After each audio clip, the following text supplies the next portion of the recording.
अस्सलाम वालेकुम।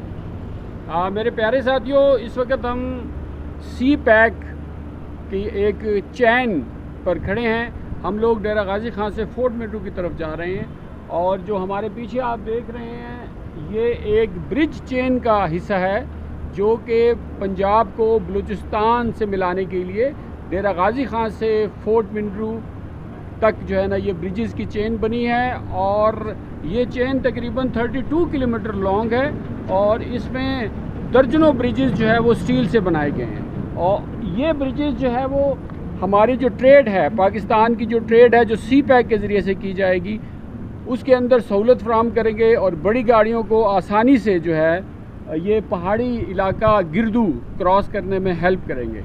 रहिए हमारे साथ, जानिए नित नई बात। आसिफ रियाज भट्ट, कस्बा एक्सप्लोरर, पाकिस्तान।